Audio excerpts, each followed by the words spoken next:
Going electric will cause more pollution in India, but कैसे? आइए आज इसी के बारे में चर्चा करते हैं। फर्स्ट, इन गाड़ियों के अंदर लगी हुई जो बैटरी है उसको बनाने के लिए एक बेसिक एलिमेंट लगता है जिसको हम लिथियम कहते हैं। वो लिथियम को माइन करने के लिए जो इक्विपमेंट्स यूज हो रहे हैं, जो क्रेन्स, जो मशीन्स यूज हो रही हैं, वो कुछ खास इको फ्रेंडली नहीं है। इसी के साथ उन बैटरीज को यूज करने के बाद हमें उनको कहाँ डिस्पोज ऑफ करना है, कहाँ फेंकना है, कहाँ रीयूज करना है, कैसे रिसाइकल करना है, ये भी हमारे को अभी तक नहीं पता। और अब अगर माइनिंग की बात हो ही रही है तो कॉपर को भी इंक्लूड कर ही लेते हैं। एक एवरेज गैसोलीन कार को बनाने के लिए जो कॉपर चाहिए होता है, जो उसकी वायरिंग में चाहिए होता है, उसके अलावा एक्स्ट्रा कॉपर लगेगा एक इलेक्ट्रिक कार को बनाने के लिए, क्योंकि उस कार में लगी हुई जो मोटर है उसके अंदर भी काफी ज्यादा कॉपर यूज होता है। सेकेंड, इंडिया में इन बैटरीज को चार्ज करने के लिए जो पावर सोर्स है वो भी अभी कुछ खास इको फ्रेंडली है नहीं।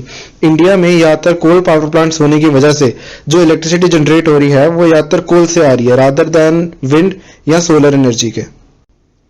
थर्ड, इन ईवीज की अगर चार्जिंग चलते चलते कहीं खत्म हो जाए तो अभी तक ना तो हम किसी पावर स्टेशन से चार्ज उठा के ईवीज तक लेके आ सकते हैं और ना ही ईवी को खुद चला के वहां पावर स्टेशन तक लेके जा सकते हैं, जो कि पेट्रोल या डीजल कार के मुकाबले काफी ज्यादा कन्वीनियंट होता है। अगर हमारी डीजल कार में डीजल खत्म हो जाए तो हम पेट्रोल पंप से डीजल लेके आ सकते हैं। पेट्रोल के लिए भी सेम केस है, पर ईवीज के चार्ज के लिए हम क्या करें?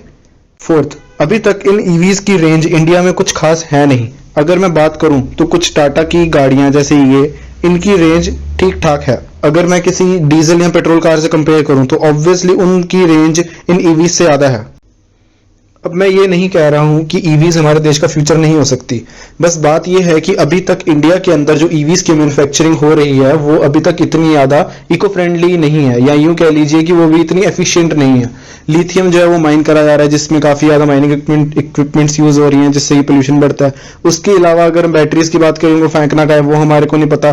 जो इलेक्ट्रिसिटी आ रही है वो किसी रिन्यूएबल सोर्स से नहीं आ रही है, तो इसीलिए ईवीज को अभी फिलहाल के लिए हमें रिप्लेस कर देना चाहिए हाइब्रिड कार्स के साथ। हाइब्रिड कार्स वो होती है जिनके अंदर इंजन और बैटरी दोनों का इस्तेमाल होता है।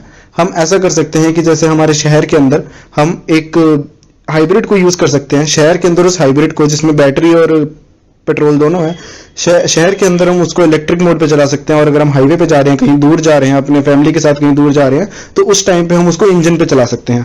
इस तरह से अगर हमारे को हाईवे पे गलती से अगर हमारी बैटरी खत्म हो जाती है तो हमारे को डीजल या पेट्रोल की चिंता करने की जरूरत नहीं है, और शहर के अंदर हमारे को पेट्रोल और डीजल भरवाने की जरूरत नहीं है। ईवीज की मैन्युफैक्चरिंग को अभी बहुत लंबा सफर तय करना है। EVs can be the future, but अभी हमारे को या मेरे को या हम सबको वो मैन्युफैक्चरिंग में जो एफिशिएंसी है वो अभी नहीं दिखती।